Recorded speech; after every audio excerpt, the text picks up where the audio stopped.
الحمدللہ وکفا وسلام علی عبادہ الذین اصطفیٰ۔ خلاصہ پارہ نمبر 26۔ اللہ تعالیٰ اسلام کے عقائد میں سے عقیدہ توحید کو بیان کرتے ہوئے 3 قسم کے دلائل دیتے ہیں۔ نمبر 1، دلیل عقلی، کہ جن کو تم اللہ کے علاوہ معبود مانتے ہو کیا انہوں نے کچھ پیدا کیا ہے؟ نمبر 2، دلیل نقلی، گزشتہ کتب آسمانی اس بات پر گواہ ہیں کہ اللہ کے سوا کوئی عبادت کے لائق نہیں۔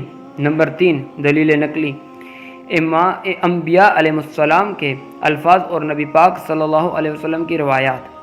اب اللہ تعالیٰ فرماتے ہیں کہ دیکھو 3 دلائل میں سے کسی ایک کی دلیل تمہارے پاس ہے کہ اللہ کے سوا کسی اور کو الہ بناتے ہو، کہ کسی نے کچھ پیدا کیا ہو، کسی آسمانی کتاب کے اندر ہو، کسی نبی کی صحیح سند کے ساتھ کوئی علمی مضبوط بات ہو، کچھ بھی نہیں، تو کیوں تم اللہ کے غیر کی عبادت کرتے ہو؟ کفار اور مشرکین کا الزام تھا کہ رسول اللہ صلی اللہ علیہ وآلہ وسلم قرآن اپنی طرف سے گھڑتے ہیں۔ اللہ اکبر۔ رسول اللہ صلی اللہ علیہ وآلہ وسلم فرماتے ہیں کہ جو شخص بھی اللہ تعالیٰ کی طرف غلط چیز کی نسبت کرے وہ دنیا میں ذلیل و رسوا ہوتا ہے۔ پھر آگے پیشن گوئی کی جا رہی ہے کہ اہل کتاب میں سے بھی کچھ لوگ ایمان لائیں گے اور کہیں گے کہ رسول اللہ صلی اللہ علیہ وسلم کا دین سچا ہے۔ وہ کون لوگ تھے؟ عبداللہ بن سلام رضی اللہ تعالیٰ عنہ، علی بن حاتم رضی اللہ تعالیٰ عنہ، ایمان لائے، قرآن مجید پر اور کلمہ پڑھا، صحابیت کا شرف بھی حاصل کیا۔ پھر آگے اللہ تعالیٰ بات سمجھا رہے ہیں کہ اگر باپ مشرک ہو اور بیٹا مومن ہو، باوجود اس کے کہ اس کا حق ہے ان والدین کا کہ ان کے ساتھ احسان کرو، نرمی کرو، اف نہ کرو، ان کی عزت کرو، حق ہے کہ ماں نے بہت مشقت سے پالا ہے، پیٹ میں رکھا ہے، دودھ پلایا ہے، لیکن اگر وہ شرک کی دعوت دیں تو ماں باپ کی بات نہیں ماننی اور ان کی بے ادبی بھی نہیں کرنی۔ حتیٰ اذا بلغ اشدہ وبلغ 40 سنہ قال رب اوزعنی ان اشکر نعمتک التي انعمت علی وعلى والدی وان اعمل صالحا ترضاه واصلح لی فی ذریتی انی تبت الیک وانی من المسلمین۔ ایک تفسیر کے مطابق یہ دعا حضرت صدیق اکبر رضی اللہ تعالیٰ عنہ نے مانگی تھی، اے اللہ مجھے توفیق دے، جو نعمتیں آپ نے مجھ پر اور میرے والدین پر عطا فرمائیں میں ان پر شکر ادا کروں اور میں ایسے نیک اعمال کروں جن سے آپ راضی ہو جائیں اور آپ میری اولاد کو بھی نیک بنا دیں۔ میں آپ کی طرف رجوع کرتا ہوں، اے اللہ میں فرما برداروں میں سے ہوں۔ پھر آگے اللہ تعالیٰ بار بار عقیدہ توحید کو بیان فرماتے ہیں، اور جنہوں نے عقیدہ توحید کا انکار کیا، انبیاء کی دعوت کو ٹھکرایا، ان پر عذاب آیا۔ ان کا بار بار تذکرہ ہے، قوم عاد کا تذکرہ ہے، انہوں نے نہیں مانا نبی کی بات کو، اللہ نے انہیں تباہ و برباد کر دیا۔ رسول اللہ صلی اللہ علیہ وآلہ وسلم نے اہل طائف کو دعوت دی، انہوں نے بھی قبول نہیں کی۔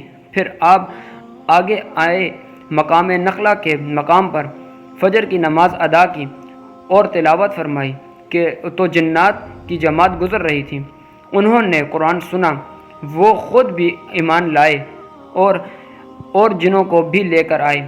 یہاں تذکرہ ہے کہ اللہ تعالیٰ نے انہوں کو بھی ایمان لانے کی توفیق عطا فرمائی۔ سورہ محمد، اس صورت میں محمد آپ کا نام کا ذکر ہے، اس لیے اس سورہ کا نام ہی سورہ محمد ہے۔ کافر ایک تو کفر کرتے اور دوسروں کو بھی کفر کی دعوت دیتے اور اسلام سے روکتے۔ یہ جرم ایسے کہ ان کے اگر انہوں نے کوئی نیک کام بھی کیا ہے، جیسے حجاج کی خدمت کی، حاجیوں کو پانی پلایا یا اور کچھ بھی نیک اعمال کیے، جو کچھ بھی انہوں نے کیا، اللہ تعالیٰ فرماتے ہیں کہ ان کا کوئی عمل بھی اللہ کے ہاں قابل قبول نہیں ہے۔ جب میدان جنگ میں کوئی کفار گرفتار ہو جائے، اس وقت حاکم کو اللہ تعالیٰ کی طرف سے 4 قسم کے اختیارات ہیں۔ اگر مناسب سمجھیں تو ان کو قتل کر دیں، اگر یہ سمجھیں کہ اس کو زندہ رکھنے میں دین کو نقصان ہے۔ نمبر 2، یا ان کو غلام بنا لیا جائے۔ نمبر 3، فدیہ لے کر انہیں آزاد کر دیا جائے۔ نمبر 4، بغیر فدیہ کے ان کو آزاد کر دیا جائے۔ چاروں اختیارات ہیں۔ موقع کی مناسبت موقع کی مناسبت سے حاکم اس وقت جو فیصلہ چاہے کرے۔ اللہ تعالیٰ فرماتے ہیں کہ جنت میں 4 قسم کی نہریں عطا فرمائیں گے۔ ایک پانی کی جو بہت صاف ہوگی، دوسری دودھ کی جس کا ذائقہ تبدیل نہیں ہوگا، نمبر 3 شراب جو ایسی لذت والی ہوگی، میٹھی اور پاکیزہ، بدبودار اور کڑوی نہیں ہوگی، نمبر 4 شہد کی نہر جو بالکل صاف ہوگی۔ اللہ تعالیٰ پانی، دودھ، شراب اور شہد کی نہریں جنت میں عطا فرمائیں گے۔ ایمان والے مخلصین کی آپ علیہ الصلوۃ والسلام کے ساتھ عشق کی انتہا تھی کہ وہ انتظار کرتے کہ کب قرآن کی صورت نازل ہوگی، اور جب نازل ہوتی اور جہاد کا ذکر ہوتا تو یہ کھل اٹھتے اور ان کا ایمان بڑھ جاتا، اور منافق پریشان ہوتے اور آیت جہاد آ گئی۔ معلوم ہوا کہ جہاد پر خوش ہونا ایمان والے کی علامت ہے اور پریشان ہونا نفاق کی نشانی ہے۔ پھر آگے فرمایا، جو شریعت کے کاموں میں رکاوٹ پیدا کرتا ہے، خاص یہ بنو قریظہ جو یہودی تھے کہ جنہوں نے ہمیشہ مسلمانوں کے راستے میں رکاوٹیں پیدا کی، تو اللہ تعالیٰ فرماتے ہیں کہ جو کفر کرے، دین کے راستے میں رکاوٹیں پیدا کرے، اللہ کے اور اللہ کے رسول کی مخالفت کرے، اللہ کا کچھ نہیں بگاڑ سکتے، اپنا سب کچھ برباد کر بیٹھیں گے۔ پھر آگے اللہ تعالیٰ نے مال خرچ کرنے کا حکم دیا، اور پھر اپنی شان بے نیازی کو بیان فرماتے ہوئے کہا، تم اپنی جان، اپنا مال دین پر لگاؤ، اگر تم نہیں لگاؤ گے تو اللہ تعالیٰ تمہیں بدل کر اور لوگوں کو لے آئیں گے، اللہ کا کچھ بھی نقصان نہیں ہوگا، جو نقصان ہوگا تمہارا ہوگا۔ سورہ فتح۔ اس سورہ کا آغاز ہی فتح مبین سے ہے، اس لیے اس سورہ کا نام سورہ فتح رکھ دیا گیا۔ اور رسول اللہ صلی اللہ علیہ وآلہ وسلم نے خواب دیکھا کہ میں عمرے کے لیے جا رہا ہوں، تیاری کی اور چل پڑے، اور حدیبیہ کے مقام پر آپ کو روک دیا گیا، وعدہ ہوا اور آپ واپس تشریف لے گئے۔ پھر آگے اگلے سال 7 ہجری میں حملہ کیا، اور اس کے اگلے سال پھر اللہ تعالیٰ نے آپ کو فتح عطا فرمائی، تو اس موقع پر سورہ فتح نازل ہوئی کہ یہ جو آپ تشریف لائے اور آپ کو روکا گیا اور اپنے وعدے کی پاسداری کی، یہ آپ کی بہت بڑی فتح ہے، اور آئندہ آپ کھلی تیاری کے ساتھ آنا عمرہ کے لیے، اور جب جنگ بندی ہوگی اور صلح ہوگی تو آپ کھل کر قبائل عرب میں دین کی بات کر سکتے ہیں، تیاری کر سکتے ہیں۔ یہ بہت بڑی فتح اللہ تعالیٰ نے عطا فرمائی۔ اور اللہ تعالیٰ نے فتح کیوں عطا فرمائی؟ تاکہ اللہ تعالیٰ آپ پر لگے تمام الزامات کو چھپا دیں۔ دیکھیں جو مخالف ہیں وہ الزام لگاتے ہیں، اعتراضات کرتے ہیں، جو آپ پر الزام لگاتے، اور پھر اللہ تعالیٰ نے آپ کو فتح دی تو سارے الزامات ختم ہو گئے، اور مذمت کرنے والے آپ کی مداح میں آ گئے۔ کتنی بڑی اللہ کی نعمت ہے۔ رسول اللہ صلی اللہ علیہ وآلہ وسلم حدیبیہ کے مقام پر تھے۔ حضرت عثمان کو بھیجا ان سے مذاکرات کرنے کے لیے، انہوں نے روک لیا اور مشہور کیا کہ ان کو شہید کر دیا گیا۔ رسول اللہ صلی اللہ علیہ وآلہ وسلم نے صحابہ اکرام سے بیعت لی کہ ہم اس کا بدلہ لیں گے۔ اللہ تعالیٰ فرماتے ہیں کہ جو آپ کی بیعت کر رہے ہیں وہ اصل میں اللہ تعالیٰ کی بیعت کر رہے ہیں، کیونکہ آپ اللہ تعالیٰ کے نمائندے ہیں۔ رسول اللہ صلی اللہ علیہ وآلہ وسلم حدیبیہ کے سفر کے لیے جانے لگے۔ صحابہ اکرام تو پہلے سے تیار تھے، انتظار میں تھے۔ منافقین نے بہانے لگانا شروع کر دیے، وہاں جائیں گے مکہ میں تو قتل ہو جائیں گے۔ ظالم بہانے لگانے لگے، کہتے ہیں ہماری تجارتیں ہیں، ہمارے کام ہیں، تو بہانے لگا کر وہ نہیں گئے۔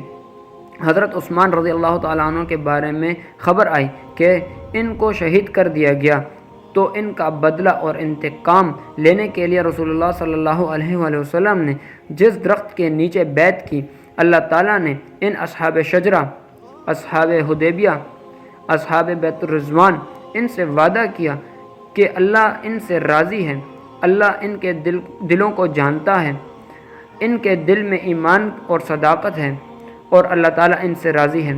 پھر آگے اللہ تعالیٰ نے ایک اور نعمت کا ذکر کیا کہ مشرکین نے 50 آدمی بھیجے کہ رسول اللہ صلی اللہ علیہ وآلہ وسلم کو چوری سے قتل کر دیں۔ صحابہ اکرام نے انہیں گرفتار کر لیا۔ ادھر سے حضرت عثمان رضی اللہ تعالیٰ عنہ کو بھیجا مذاکرات کے لیے، ان کو پکڑا اور قتل بھی کر سکتے تھے لیکن قتل نہیں کیا، مشہور کیا کہ مار دیا گیا ہے۔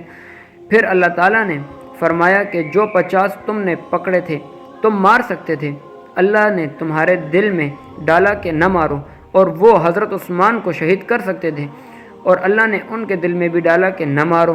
یوں اللہ تعالیٰ نے کرم کیا اور ایک بڑی جنگ سے تمہیں روک دیا۔ اس کا فائدہ کیا ہوا؟ صلح ہو گئی اور آئندہ سال عمرہ ہوا۔ اس کے بعد مکہ فتح ہوا اور کتنے ہزاروں کی تعداد میں لوگوں کو صحابیت کا شرف حاصل ہوا۔ صلح حدیبیہ کا جب معاہدہ لکھا جا رہا تھا تو مشرکین نے ضد اور تکبر کی وجہ سے کچھ ایسی چیزیں کیں جو صحابہ کرام کو ناگوار گزریں، جیسے کہ بسم اللہ الرحمن الرحیم کی جگہ بسمک اللہم لکھو، محمد الرسول اللہ کی جگہ محمد بن عبداللہ لکھو۔ یہ ناگوار تھا، مگر اللہ تعالیٰ نے تحمل دیا، تقویٰ دیا، آپ ثابت قدم رہے تو اللہ تعالیٰ نے سکون عطا فرمایا اور بات سمجھ آ گئی کہ فوائد ہی فوائد ہیں۔ نبی پاک صلی اللہ علیہ وآلہ وسلم کو خواب آئی، اللہ تعالیٰ نے فرمایا کہ خواب سچی ہے، تم مسجد الحرام میں جاؤ گے، تم عمرہ کرو گے۔ آپ آئندہ سال سن 7 ہجری میں گئے اور آپ نے عمرہ فرمایا۔ اللہ تعالیٰ فرماتے ہیں کہ اللہ تعالیٰ نے اپنے پیغمبر کو ہدایات اور دین حق کو دے کر بھیجا کہ آپ کے ذریعے دین کو تمام ادیان باطلہ پر غالب فرما دیں۔ بات یاد رکھیں، ایک غلبہ برہانی ہے، دلیل سے غلبہ یہ رسول اللہ صلی اللہ علیہ وآلہ وسلم کے دور میں ہوا، اور ایک غلبہ عملی ہے جو پوری دنیا میں تمام ادیان پر عملاً مسلمانوں کا غلبہ ہو جانا، یہ حضرت عیسیٰ علیہ السلام کے دور میں ہوگا۔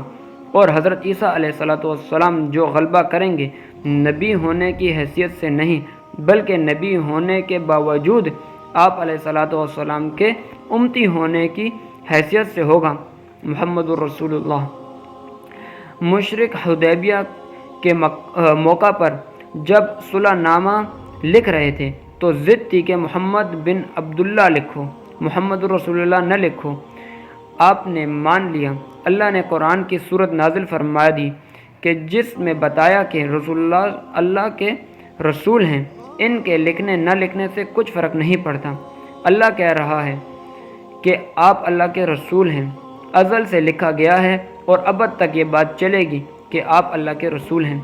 پھر آگے رسول اللہ صلی اللہ علیہ وسلم کے صحابہ کی صفت بیان کی گئی۔ کفار کے مقابلے میں سخت ہیں لیکن آپس میں نرم ہیں، رکوع کرتے ہیں، سجدے کرتے ہیں اور اللہ تعالیٰ کی خوشنودی تلاش کرتے ہیں۔ تورات اور انجیل میں ان کا ذکر ہے۔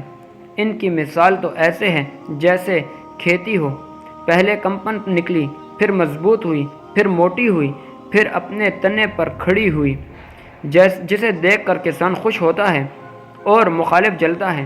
اللہ کے نبی خوش ہوتے اور کفار کا دل جلتا۔ ہم خوش ہیں صحابہ اکرام کے بڑھنے پر، ہم خوش ہیں صحابہ اکرام رسول اللہ صلی اللہ علیہ وسلم کے غلاموں پر، ہم راضی ہیں۔ یا اللہ تو ان سے راضی ہے اور ہم سے بھی راضی ہو جا۔ سورۃ الحجرات۔ حجرات حجرہ کی جمع ہے۔ حجرات کہتے ہیں کمروں کو۔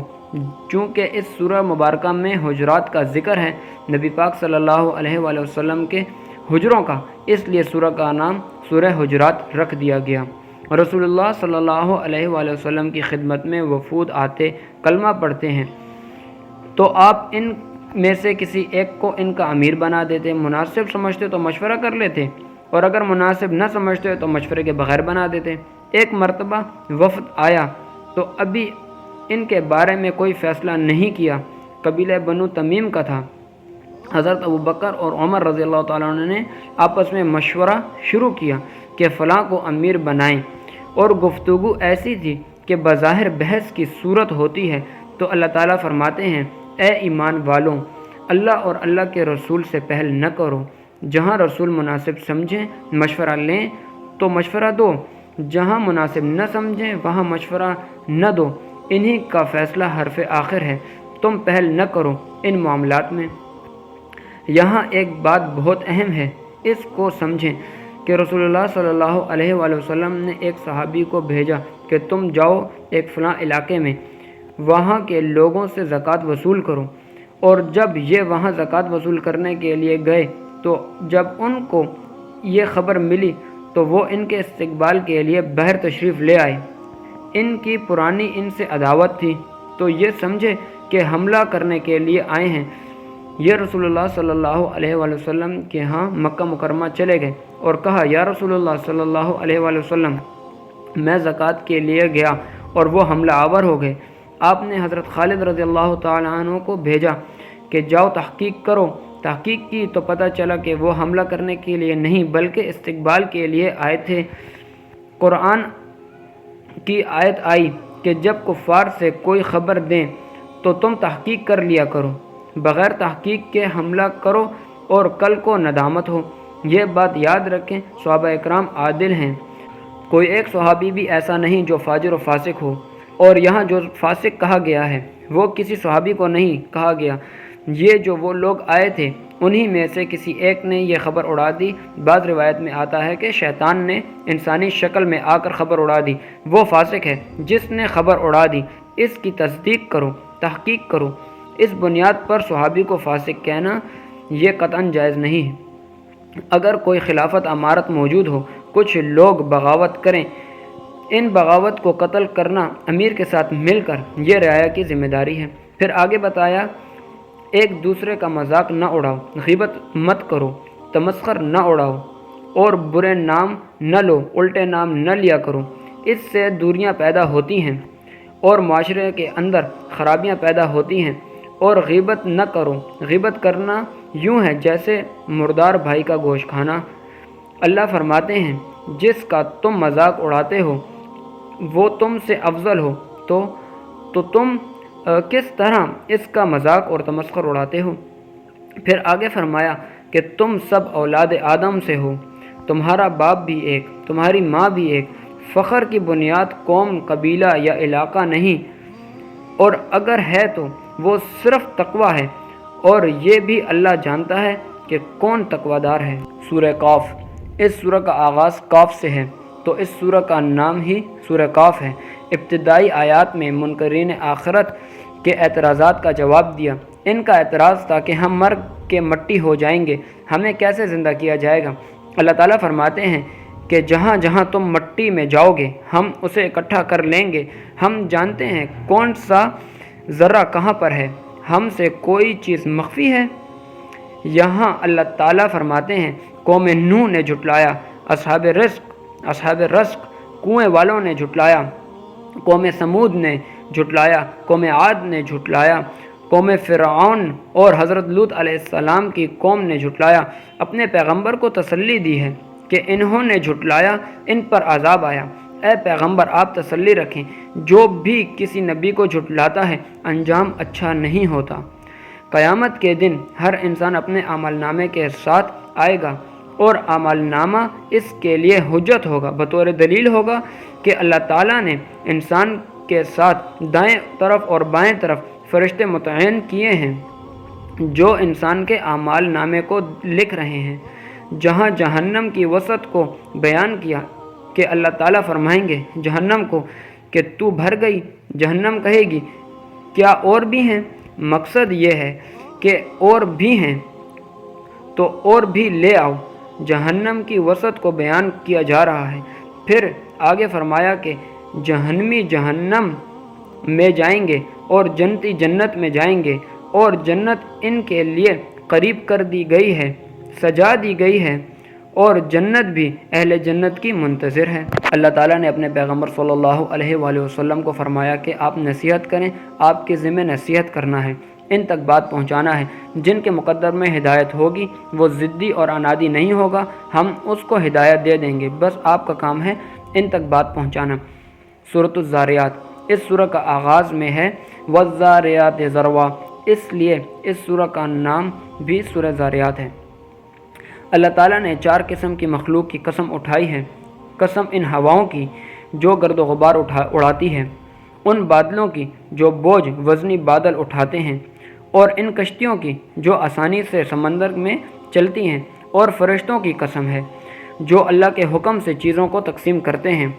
یہاں اللہ تعالیٰ نے پہلے قسمیں اٹھائیں اور پھر قسمیں اٹھانے کے بعد یہاں قرآن مجید کی فصاحت و بلاغت کس انداز کے ساتھ مضمون کو بیان فرمایا، اور اللہ تعالیٰ نے بہت سی باتیں سمجھائی ہیں شریعت پر عمل کی ترغیب دی ہے۔ پھر آگے فرمایا کہ مومنین کا کام ہے جو مانگے اسے بھی دیتے ہیں اور جو نہ مانگے اسے بھی دیتے ہیں۔